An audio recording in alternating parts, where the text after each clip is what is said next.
அனைவருக்கும் வணக்கம். திருவண்ணாமலை கார்த்திகை தீப திருவிழாவை ஒட்டி 300 கிலோ எடை கொண்ட கொப்பரை இன்று அண்ணாமலையார் மலை உச்சிக்கு கொண்டு செல்லப்படுகிறதுங்க. அதாவது அந்த கொப்பரைக்கு சிறப்பு பூஜைகளும் தீபாராதனையும் காட்டப்பட்டு 1500 மீட்டர் திரி 4500 கிலோ நெய் ஆகியவையும் கொண்டு செல்லப்படக்கூடியதாக இருக்குது. நாளை மலை உச்சியில் மகா தீபம் ஏற்றப்படக்கூடிய நிலையில் இப்படி மலை உச்சிக்கு இந்த தீப கொப்பரை புறப்பட்டிருக்கிறது. இதை பற்றிய இன்னும் நிறைய சிறப்பு தகவல்களை நாம் இந்த வீடியோவில் பார்த்து தெரிஞ்சுக்க போகிறோம். வீடியோவை பார்க்கக்கூடிய நீங்கள் ஓம் நமச்சிவாயா அண்ணாமலையாருக்கு அரோகரா என்ற வாசகத்தை உங்களால் எத்தனை முறை பதிவிட முடியுமோ அத்தனை முறை பதிவிட்டுட்டு வீடியோவை ஸ்கிப் பண்ணாமல் பாருங்கள்.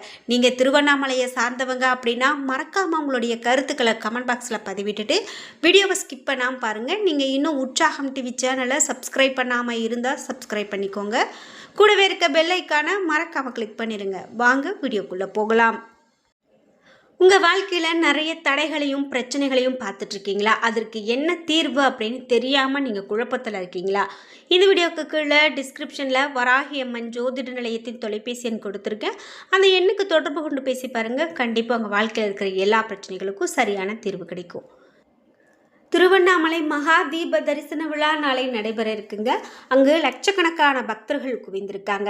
இந்த நிலையில் அதிகாலை 4 மணிக்கு அருணாச்சலேஸ்வரர் கோவிலில் பரணி தீபம் ஏற்றப்படக்கூடிய நிலை இருக்குது. அதாவது நாளை காலை அதிகாலையில் மாலை 6 மணிக்கு ஆண்டுக்கு ஒரு முறை மட்டுமே காட்சி தரக்கூடிய அர்த்தநாரீஸ்வரர் அருணாச்சலேஸ்வரர் சன்னதி முன்பு ஆனந்த நடனத்தோடு எழுந்தருள 2668 அடி உயரம் இருக்கக்கூடிய அண்ணாமலை மலை உச்சியில் மகா தீபம் ஏற்றப்படக்கூடிய நிகழ்வு நடக்கும்.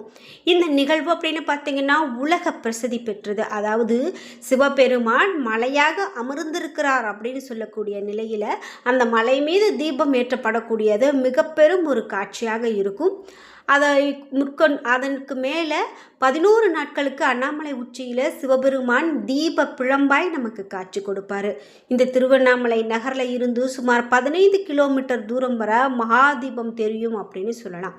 அண்ணாமலை உச்சியில் மகாதீபம் ஏற்றப்படும் இந்த மகாதீப கொப்பரைக்கு அதிகாலை அண்ணாமலையார் கோவில் சிறப்பு பூஜைகள் செய்யப்பட்டிருக்கு. அதைத் தொடர்ந்து 2668 அடி உயரம் இருக்கக்கூடிய அண்ணாமலை உச்சிக்கு தீப கொப்பரை கொண்டு செல்லப்பட்டிருக்கு. இந்த மகா தீபம் ஏற்ற 4500 கிலோ நெய் கொண்டு பயன்படுத்தப்படுகிறது அப்படின்னு சொல்லப்படுது. மலையே சிவனாக வணங்கப்படக்கூடிய இந்த அண்ணாமலையை வலம் வருவதற்காகவும் மகாதீபத்தை தரிசனத்திற்காகவும் பல்வேறு மாவட்டங்களில் இருந்து மாநிலங்களில் இருந்து ஏராளமான பக்தர்கள் திருவண்ணாமலையில் குவிந்திருக்காங்க. அதே போல் குறிப்பிட்டு பக்தர்கள் அப்படின்னு பார்த்தீங்கன்னா ஆயிரக்கணக்கான பேர் ஒரே இடத்தில் இருக்கக்கூடியதையும் நம்மளால் பார்க்க முடியுது. கிரிவல பாதையிலும் ஏகப்பட்ட பக்தர்கள் இருக்காங்க அப்படின்னு சொல்லப்படுது. இதனால் மக்களுக்கு பாதுகாப்பும் கொடுக்கப்பட்டு வந்திருக்கு. குறிப்பிட்டு இங்கு வரக்கூடிய இந்த தீபம் ஏற்றப்படக்கூடிய இந்த நிகழ்வை பார்த்தோம் அப்படின்னா 21 தலைமுறைக்கான பாவமும் நம்மை விட்டு போகுமா. அதனால தான் இவ்வளவு பக்தர்கள் இங்கே வந்து குவிந்திருக்காங்க அப்படின்னு சொல்லலாம். அக்னி தலமாக விளங்கக்கூடிய இந்த தலத்தில் எத்தனையோ திருவிழாக்கள் நடந்தாலும் கூட கார்த்திகை மாதத்தில் நடைபெறக்கூடிய இந்த தீப திருவிழா ரொம்ப சிறப்பு. திருமாலுக்கும் பிரம்மாவுக்கும் இடையில் ஏற்பட்ட தான் அப்படிங்கிற அகந்தைய போக்கு சிவபெருமான் திருவண்ணாமலையில் அடிமுடி காண முடியாத அக்னி பிழம்பாக காட்சி தருவதா ஐதீகம். இந்த நாளையே கார்த்திகை தீப திருவிழாவாக நாம் கொண்டாடி வரோம்.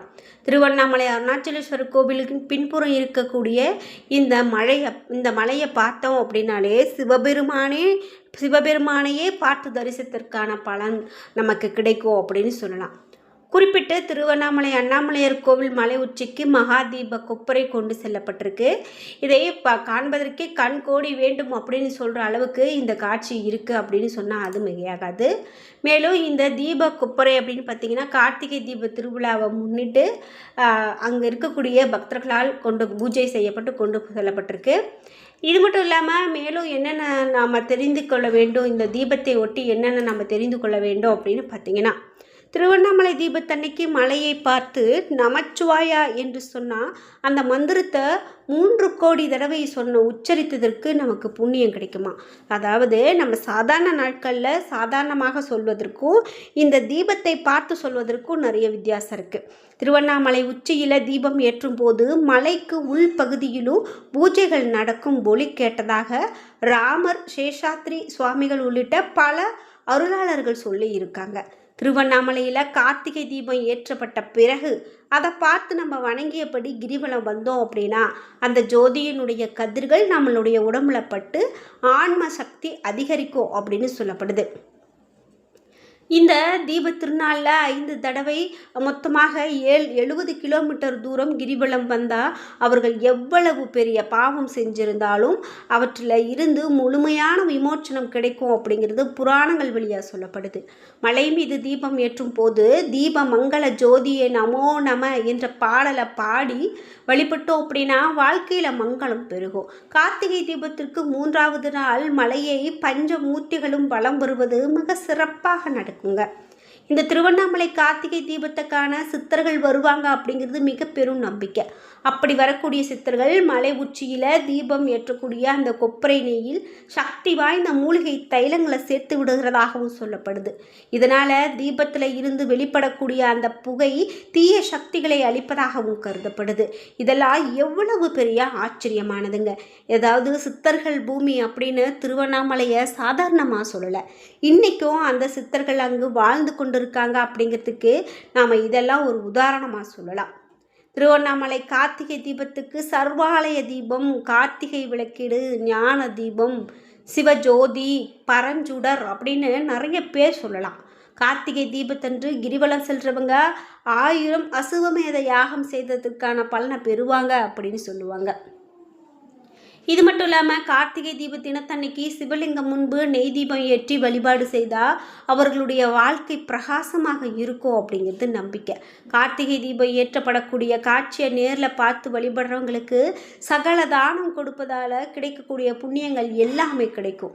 கார்த்திகை மாதம் கார்த்திகை நட்சத்திரத்தில் திருவண்ணாமலை தலத்தில் ஏதாவது ஒரு இடத்துல தீபம் ஏற்றி வழிபட்டால் குழந்தை பாகியம் கிடைக்கும் அப்படின்னும், திருவண்ணாமலை மலை உச்சியில் தீபம் ஏற்ற பயன்படுத்தக்கூடிய கொப்பரை சுமார் 2000 லிட்டர் நெய் பிடிக்கும் அப்படின்னு சொல்கிறாங்க. மலை உச்சியில் ஏற்றப்படக்கூடிய தீபத்தின் ஒளி சுமார் 20 கிலோமீட்டர் தொலைவுக்கு தெரியும் அப்படின்னு சொல்லப்படுது. இந்த தீபம் சுமார் 11 நாட்கள் தொடர்ந்து எரியும் அப்படிங்கிறது குறிப்பிடத்தக்கது. இது மட்டும் இல்லாமல் திருவண்ணாமலையில் இந்த கார்த்திகை தீப திருவிழாவை முன்னிட்டு பரணி தீபம், அண்ணாமலையார் தீபம் இதெல்லாம் ஏற்றப்படுவது மிக பெரும் சிறப்பு அப்படின்னே சொல்லலாம். இப்படி இந்த தீப திருவிழாவை நம்ம இன்னும் என்னென்ன சிறப்புகள் வாய்ந்தது அப்படிங்கிறது நிறைய விஷயங்கள் இருக்குது. இந்த நாளில் கார்த்திகை தீபத்தன்னைக்கு ஆலயங்களில் சொக்கப்பனை கொளுத்துறதை பார்க்க முடியும். திருவண்ணாமலையில் சொக்கப்பனை கொளுத்தக்கூடிய பழக்கம் ஆனால் கிடையாது. தீப நாளில் மலை மேலே தீபம் காண முடியாதவங்க தீப தரிசன நேரத்தில் அவரை நினைத்து அந்த தீபத்தை நினைத்து வழிபட்டோம் அப்படின்னாலே அதற்குரிய பலனை கிடைக்கும் அப்படின்னு சொல்கிறாங்க. இந்த திருவண்ணாமலை கார்த்திகை தீபத்துக்கு நிகரான இதுவரை எந்த ஆலயத்திலும் ஜோதி வழிபாடு செய்ததில்லை அப்படிங்கிறது புரியும் நமக்கு. அது மட்டும் இல்லாமல் திருவண்ணாமலையில் ஏற்றப்படக்கூடிய தீபம் உலகத்தை எல்லாம் இயக்கக்கூடிய பரம்பொருள் ஒன்றே என்பதை, இறைவன் ஒருவனே என்பதை என்ற தத்துவத்தை நமக்கு உணர்த்துது. கார்த்திகை தீபத்தன்று அதிகாலை திருவண்ணாமலை கோவிலில் பரணி நட்சத்திர நேரத்தில் ஏற்றப்படக்கூடிய இந்த பரணி தீபத்தை அங்கே இருக்கக்கூடிய சொர்ண பைரவர் சன்னதியில் வைத்து விடுவாங்க. பிறகு மாலையில் அதைத்தான் மலை உச்சிக்கு எடுத்து சென்று தீபத்தை ஏற்றுவாங்க. திருவண்ணாமலை தீபத்துக்கான கடந்த வருடங்களில் 20 லட்சத்துக்கும் மேற்பட்ட பக்தர்கள் திரண்டிருக்காங்க அப்படின்னா அது மிகையாகாதுங்க. இது மட்டும் இல்லாமல் திருவண்ணாமலையில் தீபம் ஏற்றுவதும் அண்ணாமலையாருக்கு அரோகரா அரோகரா என்று பக்தர்கள் முழக்கமிடுவதும் கேட்பதற்கே நமக்கு உடம்பெல்லாம் சொல்லிருக்கும் அப்படின்னு சொல்லலாம். அந்த வகையில் 30 முக்கோடி முனிவர்களும் தேவர்களும் கிரிவலம் வரக்கூடிய கார்த்திகை பௌர்ணமியில் இந்த தீபம் ஏற்றுவது ரொம்ப ரொம்ப சிறப்புங்க.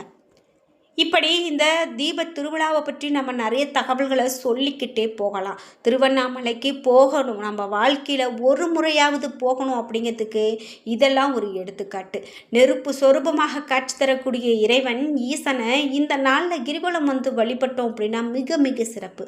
தமிழ் மாதங்களில் வரக்கூடிய பௌர்ணமியை விட கார்த்திகை மாத பௌர்ணமி அனைவராலும் சிறப்பாக கொண்டாடப்படுது.